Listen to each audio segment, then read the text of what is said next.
జై తెలుగుదేశం. చంద్రబాబు నాయుడు గారి నాయకత్వం, చంద్రబాబు నాయుడు గారి నాయకత్వం, అశోక్ గజపతి రాజు గారి నాయకత్వం, అశోక్ గజపతి రాజు గారి నాయకత్వం. జోహార్ అన్న ఎన్టీఆర్, జోహార్ అన్న ఎన్టీఆర్. వేదికమైన ఉన్న పెద్దల్ని పరిచయం చేయాల్సిన అవసరం లేదు అనుకుంటున్నా, ఎందుకంటే అందరూ పరిచయం చేశారు కనుక వేదికమైన ఉన్న పెద్దలందరికీ పేరు పేరున నా ఉదయపూర్వక నమస్కారాలు. విజయనగరం విద్యాలయాల నగరం, కళల నిలయం, గజపతి రాజుల దాన గుణం వల్ల ఈరోజు విజయనగరం అద్భుతంగా అభివృద్ధి చెందుతూ జరిగింది. గొప్ప వ్యక్తులు పుట్టిన భూమి ఈ విజయనగరం భూమి. శ్రీ పైడు తల్లి అమ్మవారి ఉన్న పుణ్య భూమి ఈ విజయనగరం భూమి.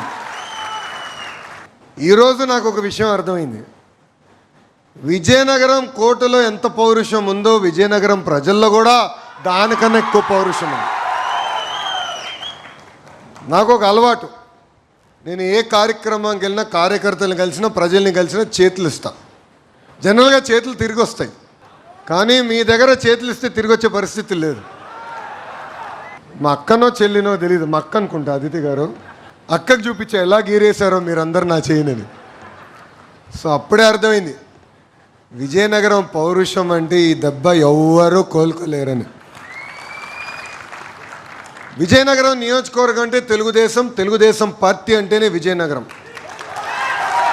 అసలు కంచుకోటకి మారు పేరు ఈ విజయనగరం నియోజకవర్గం. అశోక్ గజపతి రాజు గారిని మీరు ఆశీర్వదించారు, దీవించారు. శాసనసభ్యులుగా అనేక మార్లు గెలిచారు, మంత్రి అయ్యారు, కేంద్ర మంత్రిగా కూడా చేశారు. ఇప్పుడు మా అక్కని కూడా ఏకంగా మీరు ఆశీర్వదించి దీవించి భారీ మెజార్టీ గెలిపించి శాసనసభకు పంపించారు. చాలా మొండి. జనరల్గా నేను హౌస్లో కూర్చున్నప్పుడు పక్కన నా కుర్చీ ఖాళీగా పెట్టుకుంటా, అచ్చను ఉంటాడు అసైన్మెంట్, అన్న నువ్వు అటు కూర్చో, ఎందుకంటే ఎమ్మెల్యేలు అందరూ వచ్చినప్పుడు ఒక మంచి అవకాశం కలిసాం కదా. జనరల్గా ఏ ఎమ్మెల్యే అయినా ఒక సెషన్ అంటే 4 రోజులైనా 15 రోజులైనా ఒక్కసారి వచ్చి కూర్చుంటారు అన్న, ఈ సమస్య ఉంది ఇది. మా అక్క మటుకు రోజుకి 3 సార్లు వచ్చి కూర్చుంటుంది. వచ్చి ఇదిగోండి లెటర్ ఇచ్చాను, ఇది మీరు చేయాలి, ఓకే అమ్మ అంట, థ్యాంక్ యూ అని వెళ్తుంది. మళ్ళీ వచ్చి మర్చిపోయాను ఇంకో లెటర్ ఉందని చెప్పి మధ్యాహ్నం ఇస్తుంది. అట్లా గడిచిన 4 రోజులు కనీసం 10 సార్లు నా పక్కన వచ్చి కూర్చుంటే ఇంకా దండం పెట్టా. కొంచెం విసులుబాటు అమ్మ, ఇంకా 164 మంది శాసనసభ్యులున్నారు, వాళ్ళకు కూడా అవకాశం అని చెప్పా. అంటే ఎప్పుడూ ప్రజల్ని మనసులో పెట్టుకునేవారు. ఏనాడు సొంత ప్రయోజనాల గురించి అడగల. నాకు ఇది చేయండి, నాకు ఈ భూమి ఇవ్వండి, లేదంటే నాకు ఈ కాంట్రాక్ట్ ఇవ్వండి, ఈ మైన్ ఇవ్వండి అని ఏనాడు అడగల. ఎప్పుడూ ప్రజల గురించి ఆలోచిస్తారు. జిఎంఆర్తో ఒప్పందం కుదుర్చుకొని మాన్సాస్ జిఎంఆర్ ఎడ్యూసిటీ ఏర్పాటు చేశాం. కొన్ని లీగల్ ఇష్యూ వల్ల కొంత సమయం పడితే 4 రోజుల్లో 40 సార్లు అడిగింది.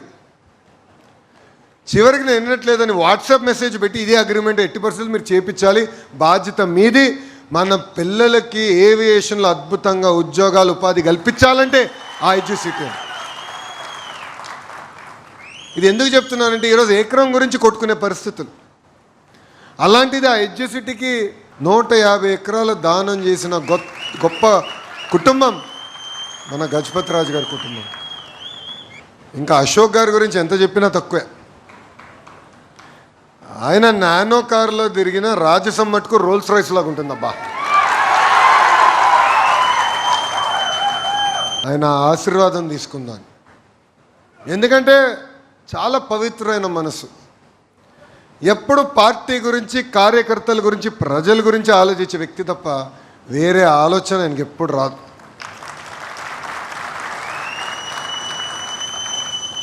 మనం ఈరోజు అందరం ఇక్కడ కూర్చున్నాం, హాయిగా మీటింగ్ ఏర్పాటు చేసుకున్నాం. కానీ గతంలో మనం ఎంత ఇబ్బంది పడ్డామో ఒకసారి ఆలోచించాలి. ఎందుకంటే జనరల్గా మంచి రోజులు వచ్చినప్పుడు కష్టపడిన రోజులు మర్చిపోతాం అందరం. కొన్ని విషయాలు మీకు గుర్తు చేయాలనుకుంటున్నా. అశోక్ గారి గురించి మనం ఇన్ని మాటలు మాట్లాడుకున్నాం. అదే అశోక్ గజపతి రాజు గారిని ఎంత ఇబ్బంది పెట్టారో కల్లారో మనందరం చూసాం. అర్ధరాత్రులు వచ్చి అరెస్ట్ చేయాలని ట్రై చేస్తారు. ఏకంగా సింహాచలం దేవస్థానం నుంచి ఆయన తొలగించాలని ప్రయత్నిస్తారు. రాముడి తలది వేసినప్పుడు ఆ విగ్రహాన్ని చూడాలి, గుడికి చూడాలని చంద్రబాబు నాయుడు గారు వచ్చినప్పుడు అడ్డంగా లారీలు పెట్టారు. అన్నది ఒక డిఎస్పి అనరాని మాటలు అన్నారు. అన్నీ భరించాం. రామ్ తీర్థానికి వెళ్ళాం. పైకి వెళ్ళి కిందికి వచ్చే సమయానికి బాబు గారి పైన, అశోక్ గారి పైన ఎలాంటి కేసులు పెట్టారో మనందరం చూసాం. కానీ గొడ్డలి పార్టీకి ఒక విషయం తెలియదబ్బా, ఎన్ని కేసులు పెడితే మనకి అంత బలం. అరే నా పైన 23 కేసులు పెట్టారు, ఎస్సీ ఎస్టీ కేసు పెట్టారు, అటెంప్ట్ మర్డర్ కేసు పెట్టారు. నేను అనుకున్నా మర్డర్ కేసు కూడా పెట్టుంటే భలే ఉండేదబ్బా అని. ఇంకా కొంచెం కసి పెరిగేది, ఆ 11 సీట్లు కూడా వచ్చేది కాదేమో అనుకున్నా. మొన్న ఎవరో కలిసినప్పుడు, కార్యకర్తలే కలిసినప్పుడు అన్నారు, అన్నా 5 సంవత్సరాలు భలే మారిపోయావు అన్నా అని. ఎందుకు మారాను అనుకుంటా అంటే గొడ్డలి పార్టీ అధ్యక్షుడి వల్లనే నేను ఈరోజు ఈ స్థాయికి వచ్చానన్న. ఎర్రబుక్ గురించి ఎవడో తమ్ముడు అంటున్నాడు. అరే ఓపెన్ అండి బా, 10 పేజీల్లో ఉన్నా, 10వ చాప్టర్లో ఉన్నా. తప్పు చేస్తే ఎవరిని వదిలిపెట్టాను రా భయ్, దబ్బడి తిప్పుడే, దాంట్లో ఎలాంటి ఫీలింగ్ లేదు. కానీ కష్టకాలాలు మనం మర్చిపోకూడదు, ఇది మన అందరం గుర్తుపెట్టుకోవాలి. ఎందుకంటే ఈరోజు అధికారులు సెల్యూట్ కొడతారు, వచ్చినప్పుడు మాడతారు, కానీ పడిన కష్టాలు ఎప్పుడు గుర్తుపెట్టుకోవాల్సిన అవసరం మనందరిపైన ఉంది. ఎందుకంటే ఎదిగే కొద్దీ తగ్గి ఉండాలని పెద్దలు చెప్తారు. 164 స్థానాలు వచ్చినాయని కాళ్ళు ఎగరేసుకుంటే 151 11 అయిందే, అది అహంకారం. అలాంటి పరిస్థితి మన కూటమి ప్రభుత్వానికి రాకూడదు. ఇంకా మొన్న జరిగిన ఎన్నికల్లో ఉత్తరాంధ్ర ప్రజలు గొడ్డలిపాటికి దిమ్మ తిరిగే విధంగా క్లీన్ స్వీప్ మనకి ఇచ్చారు. ఈరోజు ప్రజా కూటమి వాళ్ళ రుణం తీర్చుకుంటాం జరుగుతుంది. విశాఖ ఉక్కుని కాపాడుకున్నాం, రైల్వే జోన్ ఏర్పాటు చేసుకున్నాం, ఆనాడు భోగాపురం ఎయిర్పోర్ట్ ఓపెన్ చేస్తా ఉన్నాం, ఇచ్చిన హామీని మేరకు ఈరోజు ఎయిర్పోర్ట్ కూడా ఓపెన్ చేస్తాం జరిగింది. ఈ ఎర్ర బస్సు రాని ఊరికి ఎయిర్పోర్ట్ అవసరమా అని ఒక వ్యక్తి అన్నాడు. ఆ వ్యక్తికి పిలిపిస్తున్నారా, ఈరోజు ఆ ఎయిర్పోర్ట్ చూడు, దట్ ఈస్ చంద్రబాబు నాయుడు గారు. జిఎంఆర్ గారికి కాంట్రాక్ట్ వచ్చినా ఆయన ఒకటే చెప్పారు, భారతదేశంలో టాప్ 5 ఎయిర్పోర్ట్స్ ఏదంటే దానికి చిరునామా భోగాపురం ఎయిర్పోర్ట్ చేయండి అని ఆయన చెప్తాం జరిగింది. ఒక పట్టుదలతో పనిచేస్తున్నాం. డేటా సెంటర్స్ తీసుకోండి, టీసీఎస్, కాగ్నిసెంట్, ఇన్ఫోసిస్, ఇలా అనేక పరిశ్రమలు ఈరోజు ఉత్తరాంధ్రకే తీసుకొస్తాం జరుగుతుంది. ఇది ఉత్తరాంధ్ర పట్ల మాకున్న కమిట్మెంట్. ఎందుకంటే ఒక విషయం అందరం గుర్తుపెట్టుకోవాలి, 2019లో ఎదురుగాలున్న విశాఖపట్నం ప్రజలు తెలుగుదేశం పార్టీని ఆశీర్వదించారు, దీవించారు, శాసనసభ్యుల్ని గెలిపించారు. మామూలు శాసనసభ్యులు కాదండి, మా మాస్ మహారాజా ఉన్నాడు అక్కడ, వెలగపూడి రామకృష్ణ బాబు, కరెక్ట్ పేరేనా మాస్ మహారాజా. నేను చూశాను ఆనాడు శాసన మండలిలో మేము అందరం పోరాడాం, ఒకే రాష్ట్రం ఒకే రాజధాని జై అమరావతి విషయమైనా మేము అందరం పోరాడతాం.